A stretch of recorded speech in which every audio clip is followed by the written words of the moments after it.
सोनू नाम का एक लड़का काम की तलाश में शहर के बड़े बाजार में आया था। बाजार लेकिन दंगों से चलते बाजार के पास वाले भी मारे गए और कई लोगों के तो घर भी उजड़ गए। अब उस जले हुए कॉम्प्लेक्सन पड़ी रही।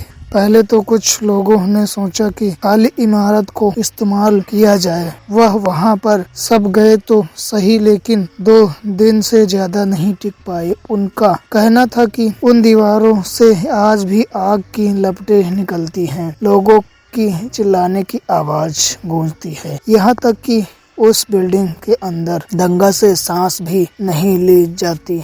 इसके कारण कई लोग उस कंप्लेक्टेड नहीं करते। सोनू को उस दुकान में काम मिल गया था। दोपहर के समय जब धूप बढ़ जाती तो कम ही ग्राहक आते थे। एक बार श्यामलाल, जो कि उस कपड़ों की दुकान का मालिक था, दोपहर में बैठा अपनी दुकान में आराम कर रहा था। सोनू और वह दोनों बातचीत कर ही रहे थे कि इतने में ही हरी आंखों वाली खूबसूरत सी लाल साड़ी पहने हुए एक औरत दुकान में आई और श्यामलाल के सामने आकर बैठ गई। सोनू की बात अजीब लगी। वह यह थी कि उस औरत ने कुछ नहीं बोला कि उसे किस तरह के कपड़े देखने हैं और श्यामलाल अपने आप ही उसे लाल साड़ियाँ खोलकर दिखाने लगा। सोनू से यह बात हजम नहीं हो रही थी, लेकिन फिर अचानक वह औरत खड़ी हुई और दुकान से बाहर जाने लगी। श्यामलाल भी बिना कुछ कहे उठकर उसके पीछे चल दिया। सोनू ने श्यामलाल को पीछे से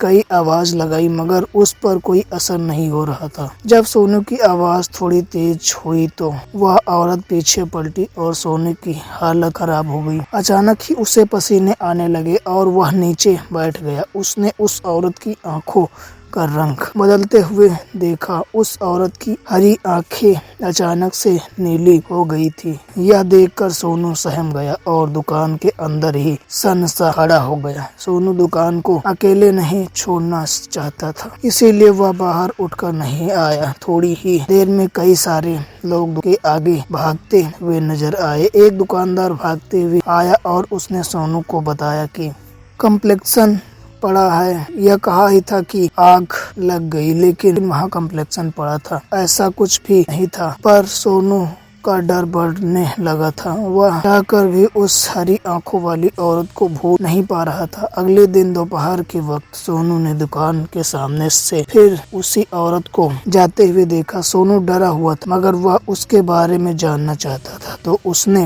हिम्मत की और श्यामलाल बताए बिना दुकान से बाहर चला गया। वह उस औरत के बारे में किसी भी हालत में जानना चाहता था। वह उस कॉम्प्लेक्सन में भी वह चमक रही थी, मानो उस वक्त सोनू को अखबारों की हेडलाइन याद आ रही थी। लगभग 12 परिवार वहां रहा करते थे, लेकिन सभी बेरहमी से जलकर मर गए थे। सोनू फिर भी हिम्मत करके उस कॉम्प्लेक्सन में मौसम जैसी गर्मी नहीं, बल्कि ऐसी जैसी कोई उसे आग की लपटों में सुलझा रहा हो, उससे और आगे चला नहीं जा रहा था। वह होते हुए वह एक जगह रुक गया और सहारे के लिए उसने अपना हाथ एक दीवार पर रख दिया। उसके मुंह से एक जोर से चीख निकली। उसने अपने हाथ की ओर देखा तो वो जल गया था। दीवार इतनी गर्म थी जैसे अभी भी वो आग की लपटों को अपने अंदर बसाए हुए हो। इस सदमे से सोनू उभरा ही था कि उसे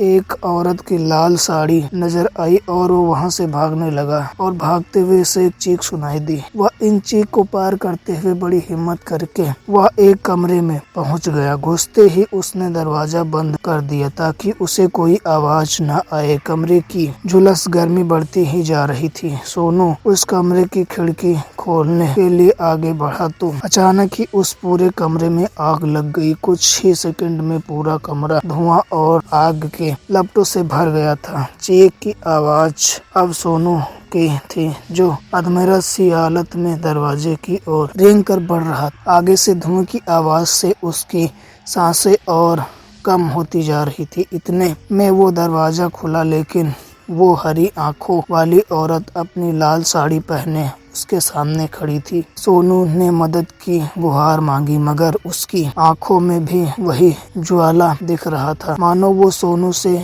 किसी चीज का बदला ले रही थी। आग के लपटों के बीच में सोनू चक्कर खाके गिर पड़ा। अब उसे होश आया तो वह कॉम्प्लेक्स में नहीं था। सोनू फौरन उठा और वहां से भाग निकला। उसने बाहर आते ही लोगों को अपने साथ हुए हादसे के बारे में बताया तो किसी ने भी उसकी बात पर यकीन नहीं किया, क्योंकि किसी ने भी उस हरी आंखों वाली औरत को नहीं देखा था। यहाँ तक कि दुकान के सीसीटीवी कैमरे तक चेक करे गए पर वह औरत उसमें भी नहीं थी। फिर एक रोज एक बूढ़े आदमी ने सोनू को बताया कि एक हरी आंखों वाली औरत थी, लेकिन वह उस आग में जलकर मर गई थी। तो दोस्तों, ये स्टोरी आपको अच्छी लगी तो हमारे चैनल को सब्सक्राइब करें।